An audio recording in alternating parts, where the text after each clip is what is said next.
Hi dear friends and subscribers, welcome to the Cricket Happening Show with your host Ram. And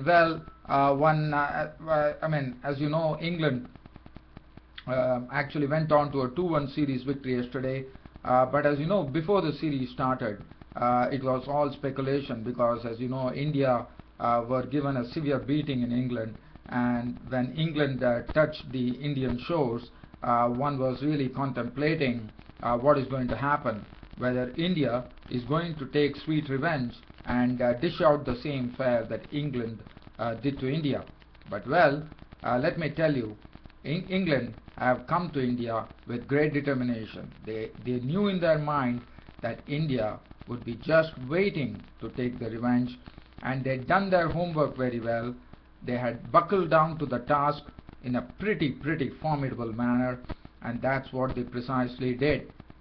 The batsmen really showed, I would say, a steely determination, and they blunted the spinners.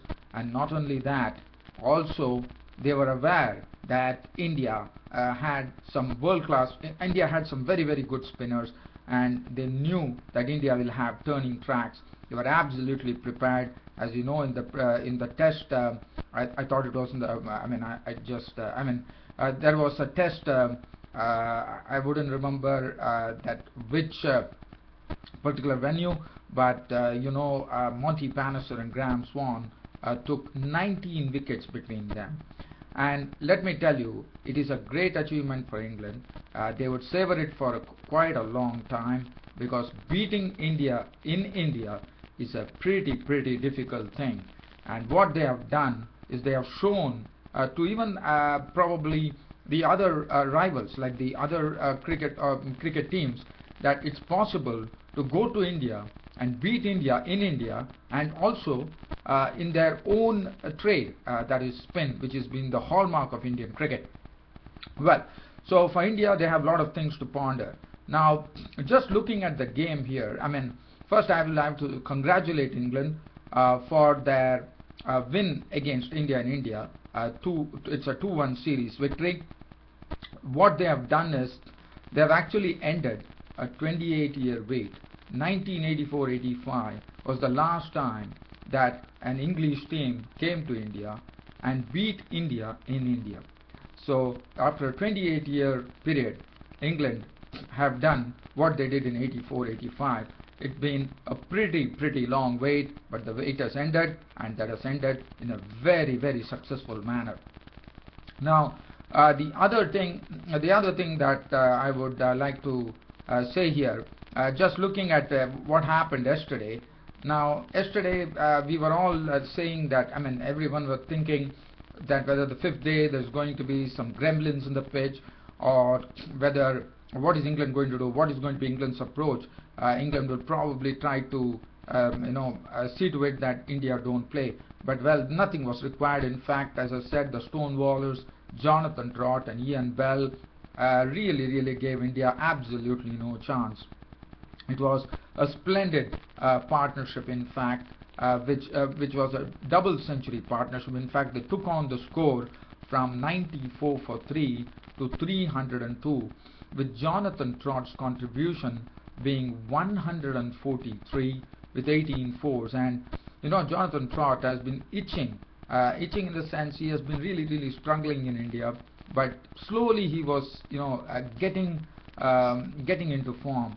And he would have been a very satisfied man that he got a century in India against India in India, and that was really good to see. Jonathan Trott, yesterday's driving was absolutely impeccable. Driving through mid-on, his beautiful flicks of his legs and everything was very good to see. And Jonathan Trott's contribution was a very valuable 143 with 18 fours. And the other partner, Ian Bell, who has got to a century after a pretty long time. But it would have been very refreshing for England that Ian Bell also came up trumps. For the first time he got a century in India. He got 116 to his name with 16 fours and 1 6.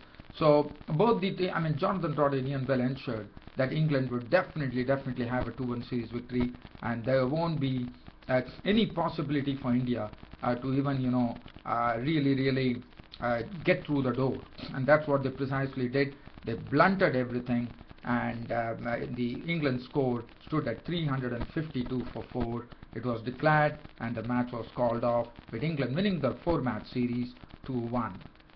Now, Joe Root, who had a very impressive debut, also in the second innings, he had an unbeaten 20 to his credit with 1-4 and 1-6.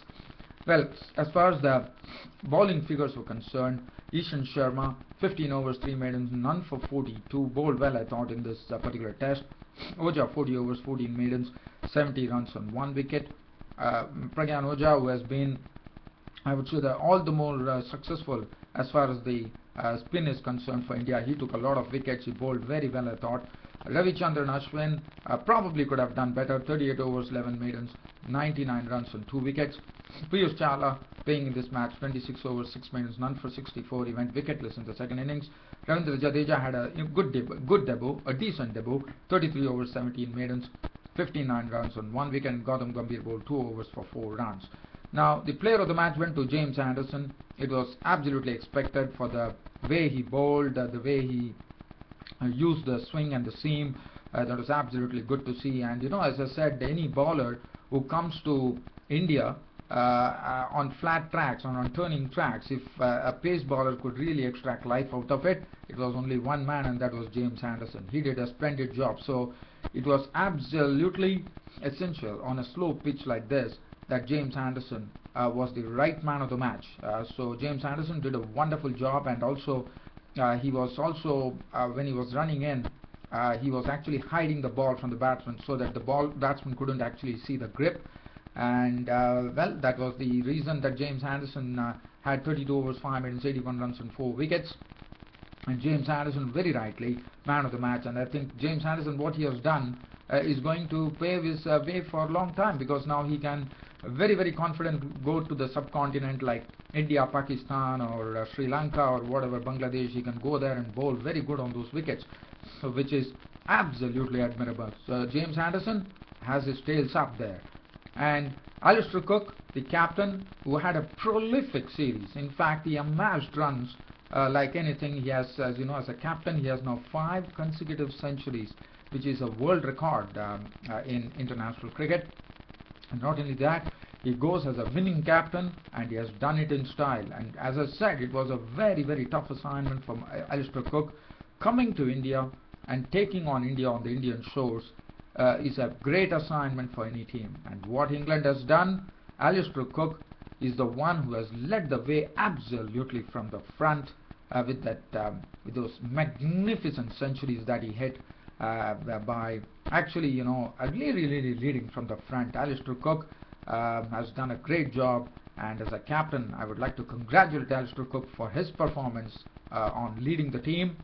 And as far as England were concerned, England had lots of pluses coming in. Nick Compton, they continued to give him an opportunity. He got 150 in the whole series, but I thought he did a wonderful job. And Nick Compton is looking to be a pretty compact batsman, and that's what is needed. Now England, what one has seen in this team is that they have, and then we saw Joe Root's induction into the team, and what he could do on his debut. He has got the taste of international cricket, and he has done a wonderful job with the bat, and he also looks to be a great prospect. Now in test matches, you need someone to stay at the crease, occupy the crease, have a good defensive technique, and I think Nick Compton and Joe Root are the future of English cricket as far as test cricket is concerned, for sure.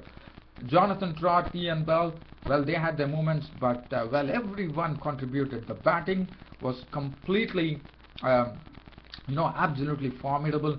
Jonathan Trott, Ian Bell, Kevin Peters, you name it. Matt Pryor contributed. Bresnan had a very poor series. The spinners Graham Swan and Panesar really swarmed in around the Indian batting, and James Anderson, what a wonderful job he did. So England, so it's all over. As far as India is concerned, India had a lot of problems. They didn't have the batsman in peak of form as Virat Kohli, even though he hit a century only in this test. Otherwise, he was a failure. Cheteshwar Pujara was the best thing to come for India.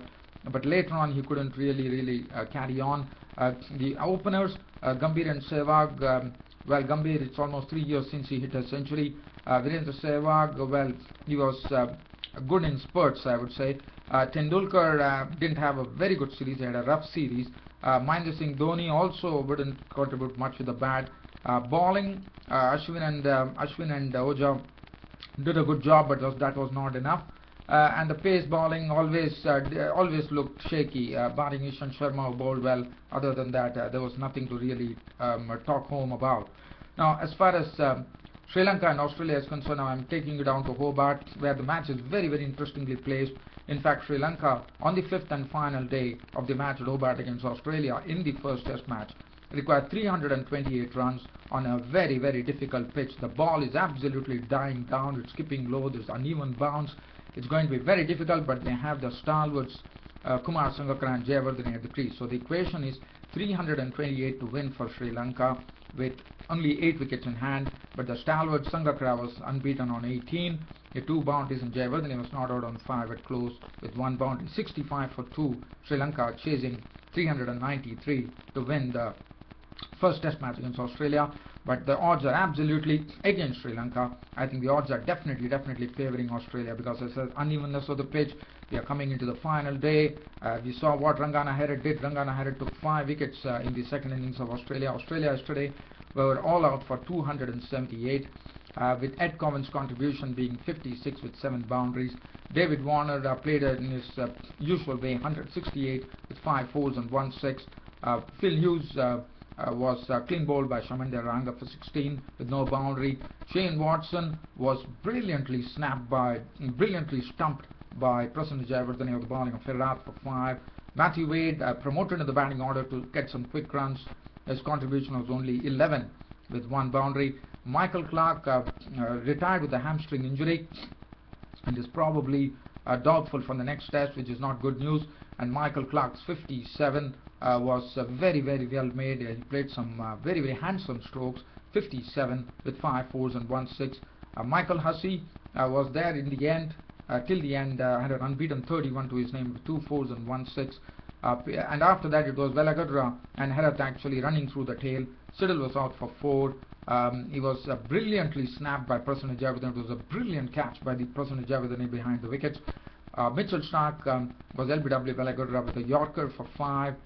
Nathan Lyon was out to Herath for 11, and Herath also claimed Helfenhaus for duck. 278 all out, thus setting Sri Lanka 393 to win. Well, Rangana Herath had a 5-wicket haul finally, 21.5 overs, 2 minutes, 96 runs and 5 wickets. Kulashekara none for 24. Vellagadra bowled well. He took a lot of wickets in this particular match. He had 3 wickets to his name. 1 wicket to Shamindra Ranga was a bit costly with 11 overs. Sri Lanka, they lost the centurion Tilakratne Dilshan in the chase, and Tilakratne Dilshan was gone fishing at a ball outside the off stump from Shane Watson. Wade behind the stumps took the catch. He was gone for 11 with 2 fours. Karunaratne, after looking good for his 30 runs with 3 boundaries, was a victim of Mitchell Starc, as Mitchell Starc got a Yorker to snuck under his bat, and he was clean bowled for 30. After that, it was the turn for Kumar Sangakkara and Jayawardene to really play the Australian bowling on merit, and that's what they precisely did. Kumar Sangakkara had an unbeaten 18. Jayawardene was not out on 5. Sri Lanka finishing at 65 for 2, requiring another 328 runs on the final day to win the match. As I said, Australia definitely fancying to win the match unless and until Kumar Sangakkara and Jayawardene can really conjure up some some fantastic play here to take their team to victory. Well, Mitchell Starc 1 for 21 bowled well. Peter Siddle 7 overs 3 minutes, none for 12. Shane Watson 9 overs 4 minutes, 1 for 10. And Nathan Lyon 10 overs 3 minutes, none for 16. Michael Hussey 1 over for 5 runs. So that is the match situation here. Sri Lanka, the 5th and final day is absolutely poised. We are going to have an interesting battle, but keep an eye on them, and I will also keep an eye on them. And then once I keep an eye and once I watch the match, I'll be back tomorrow with a full match report on the 5th and final day's play between Australia and Sri Lanka. Sri Lanka requiring 328 runs for victory with 8 wickets in hand. The odds favouring definitely Australia. That's it from me, your host Ram, for the cricket show of today. See you all tomorrow. Thank you.